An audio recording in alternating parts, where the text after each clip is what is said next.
Over the past few years, coherence change detection has become recognized as a very powerful and useful change detection technique.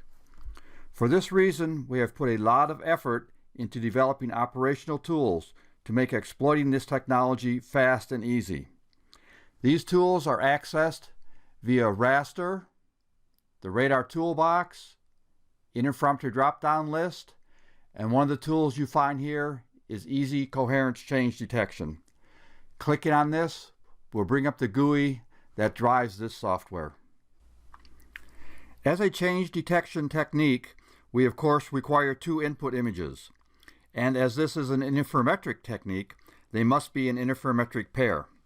The two images are input using standard Imagine file chooser.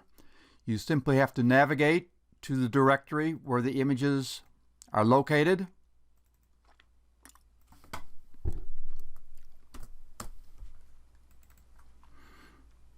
And as this is a TerraSAR-X image, we're going to lock onto the XML file.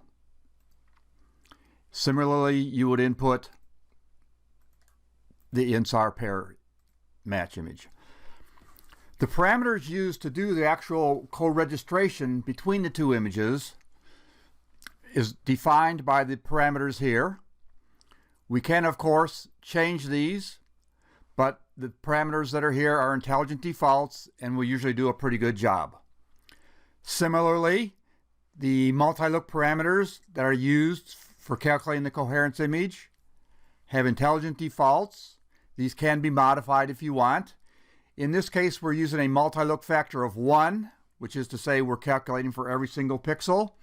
If you wanted to, for example, take a quick look, you may choose 3 to process a subsampled image and save time to get a quick look, but for maximum resolution, we would probably want to use a multi-look factor of 1. The coherence change detection software automatically produces a number of product images, not just a simple grayscale coherence image. To simplify this process, we have the option here to use a file name template.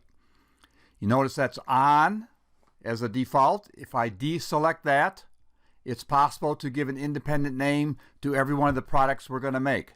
Much quicker, of course, is to use the file name template, and then you simply have to give one name to the co-registered match image.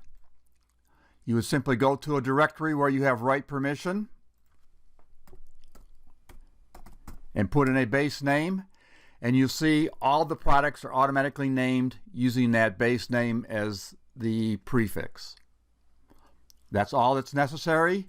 At that point, you would just click OK, and the calculation will begin. Then the new software, the EZ software, has been optimized for processing speed, and we can process an entire TerraSAR-X image pair like we're doing here in a little over 5 minutes. But in this case, we don't have to watch it. We can just go to the end. After the calculation process is finished, we can simply close the process list, and going to the directory where we wrote our output products, we see we have a number of images created. One of interest, of course, is your standard coherence image. This is a grayscale change indicator. Some of the more interesting products would be, for example, coherence texture, which combines this grayscale coherence change with a texture calculation to give you a multicolored look at the change that took place within the image between those two scenes. Another one is the interferometric land use, the ILU. This is a very interesting one because it combines change in both the phase, which is the coherence that we just calculated, and the change in the magnitude, which is the intensity that we look at in the image. So the ILU image is a double change detection for every single pixel here. Very informative image. Another one we have is what's called multi-temporal coherence. Here we have the coherence image combined with the two input images to create a color composite for interpretation. So these are all the various products that are produced automatically and rapidly by the ECCCD module.